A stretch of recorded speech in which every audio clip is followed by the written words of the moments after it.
So I was born in Concord, New Hampshire, back in the spring of '82. I went to the local school district, and that's kind of where I fell into enjoying music. As a boy, I started out actually in the band, the school band in middle school, and my first instrument, believe it or not, was something you would not expect. It was a clarinet.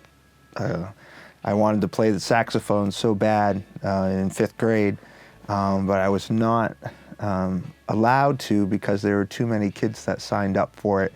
So my music teacher at the time, Jim Foley, recommended that I'd play the clarinet because it would be very similar, and I would probably be able to get into the saxophone. That did not pan out. So I moved on to playing the trumpet. I played the trumpet for many years. A lot of people do not know that about me. But my real true love for music, getting into the guitar, was my grandfather. His name was Phil Cochran, and when I was a young boy, I always admired him as a musician and a guitarist, and always wanted to be him when I was a kid. And I remember one year around Christmas time, he bought me my first guitar. It was a beautiful Sunburst acoustic guitar that he bought at a local music store in New Hampshire. And on the pickguard, it had hummingbirds, and it was just a very gorgeous guitar. And I remember the action was so high on it, and it was hard to play, but it really made me dig in and learn more, and made me become a better guitar player because it took a lot more effort to play. My grandfather played country music for many years, and he had his own group, and I got to see them play for a while growing up. You know, that was my true reason for getting into music, because I didn't get to spend much time with my grandfather as a musician learning guitar before he passed away. He taught me a few of the fundamentals with chords, and I kind of took it from there. And just as I was getting going, he passed away, unfortunately. So he never got to see you know, a lot of the success I've had over the years, but I always think of him, you know, on stage or where I'm at. I always, you know, have a lot to thank him for introducing me to the guitar and just being himself. And, you know, I try to do my best, you know, to be like him. I had this crazy idea one day. I figured out how to play guitar. I thought that I could hold my own playing with people. So I was still young. I just barely had my driver's license, and either I was invited or knew of it. There was a blues jam in Laconia, New Hampshire, at a place called Zach's Lakeside, I believe. And I would go there every Thursday evening and perform at an open mic blues jam. I started the band back in 2006, and you know, it was very interesting. You know, I started out going to open mic blues jams, just learning how to play with other bands and groups. And it's something I personally wanted to do, was to start my own band, and I had no clue how to go about it. And so I started looking for friends and people who I knew played music, and I found the right people who I thought at the time worked well, started the Brooks Young band, and before I knew it, all of a sudden, I was asked to go see B.B. King. And I wasn't asked to go play with him, I was just asked as a guest. And I remember standing outside of his tour bus and being invited onto B.B. King's bus, and I went to the back of the bus and sat down with B.B., and we became friends ever since that. You know, B.B. King played a big role in my music career, and I remember well before I even knew B.B., listening to his albums, like Live at the Regal was a great album, and sitting in my bedroom with the electric guitar and trying to copy those licks with all the vibrato in his fingertips and trying to match it playing along to the live albums with BB. And little did I know, as I was growing up, that I would actually get to meet BB King and open for him many times and become friends with him. It's funny how the world works. That opened so many doors for myself and the Brooks Young Band. We built a great relationship with many promoters and venues, and we were getting calls to open for people all the time. It's opened doors, playing with Huey Lewis and the News, Pat Benatar, the Wallflowers, Brad Whitford from Aerosmith, Los Lonely Boys, Chris Isaac. I mean, the list just goes on and on of all these great legendary artists that we've had the opportunity to perform with, and we still do. We've been on tour with music icons Three Dog Night for a while now, playing sold-out venues across the country. So, a little bit of hard work and dedication and just loving what you do gets you a long ways. And just that one time playing with BB King really opened the doors for me, and now I get to do what I love, and I guess maybe someday be like BB.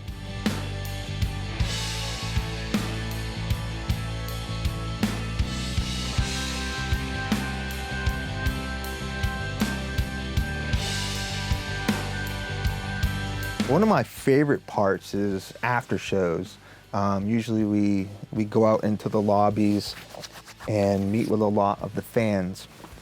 And it's interesting going to different states and venues, meeting new people, and seeing their reaction to us on stage. It blew me away. The first night when we played in Alabama, being out in the lobby and just having all of these people. There were hundreds of fans just wanting to just say hi to us. It was just it just completely validated why we were doing what we were doing. I had a bizarre emotional reaction when I realized that Led Zeppelin had played at the Alabama Theater and that I was standing there doing the same thing. Yeah, right? Yeah. Telling you, that was a beautiful thing. It was amazing. Yeah. It was gorgeous. Yeah, that's one I'm going to talk about for a long time. That's one. That's a great one to talk about, I think. Yeah.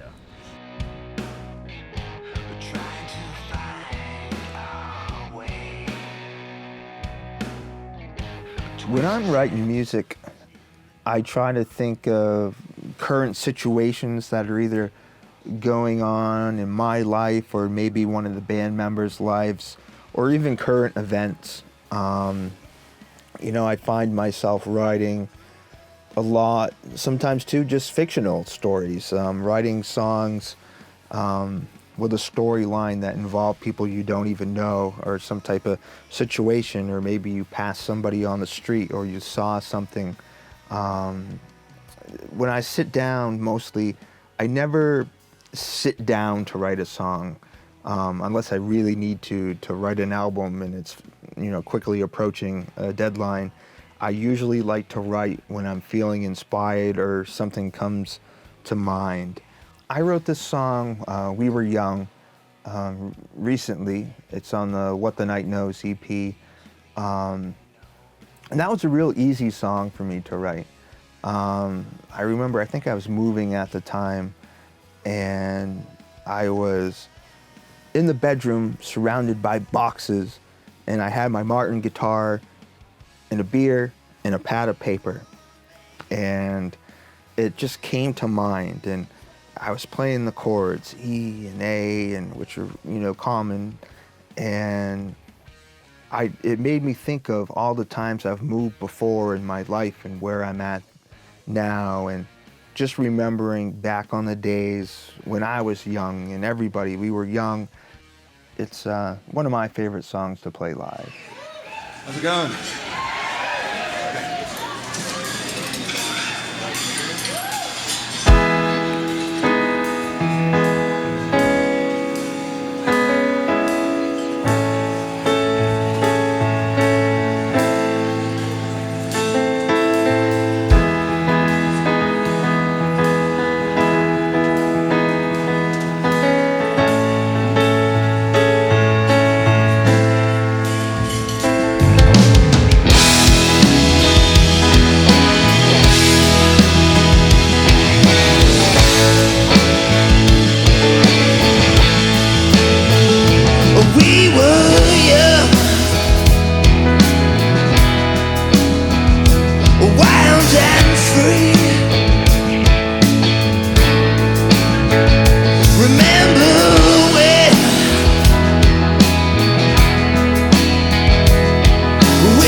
being on stage, playing with the band is it's very interesting being on stage because I feel it's my spot where people can't touch me and get to me, and I'm in my own little world with the band. And believe it or not, I don't feel very vulnerable up there because I'm in my element on stage playing. It's where I'm most comfortable, believe it or not, is on stage playing. Just the enjoyment factor of it and being able to make music with my friends on stage is a highlight to me. All the hard work over the years and being able to walk out in front of sold out shows, in front of thousands of people, or sometimes even something small, just being able to perform still to this day is a great accomplishment for me, and makes me feel what I'm doing is the right choice I've made. We're up there playing original songs for most of the set, and somehow it's connecting with the fans in the seats. I think they're feeling something, and we're delivering on our end. They're feeling part of the song. Yeah, and that's the thing you don't think about when you're writing the song either. So it's kind of nice to get that validation at some point. You sit down on the edge of your bed and you write a song or you write some lyrics, and you don't know that 4 years later you're going to be in the Midwest playing the song to 4,000 people, and they're going to be connecting to it, and they're going to be going, I like that. So we've been ending on Hold On to Your Heart a lot of these tour dates, and people have really responded well to that song, and standing ovations. And it's just, I never thought that, while writing it and playing it. We're on stage playing it, and we don't think after while we're on stage playing it that we're going to get that reaction, because we're just up there enjoying the moment, playing the song. The band's been going since 2006, but recently the band has been at its height. I hope to do this for the rest of my life and to be an artist that everyone recognizes and people can relate and connect to. Maybe even be that next guitar hero that young kids look up to, that want to learn how to play one of my guitar solos, like Dream Away or something like that. Something positive. I want to continue being a musician and keep this going, as long as it's something that I love and it's something positive and there's a meaning behind it. So hopefully I'll take it to the sky and keep riding the train as long as it goes. And we'll see what happens.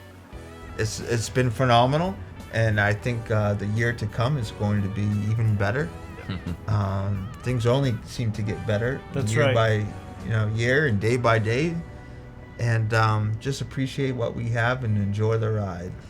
That's right, buddy. That's it.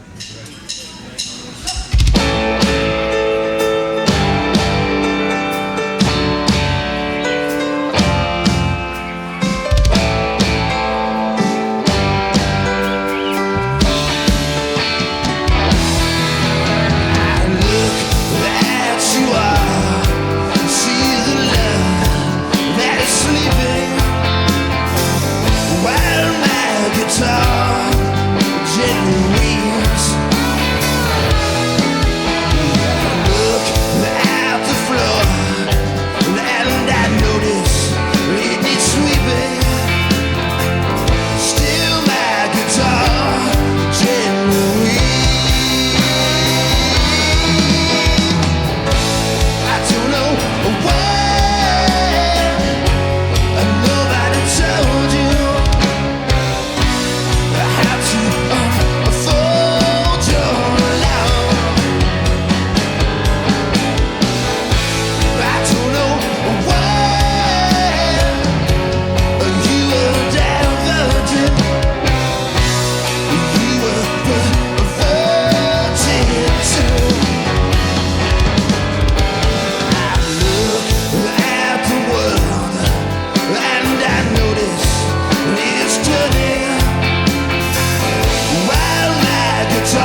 Thank you.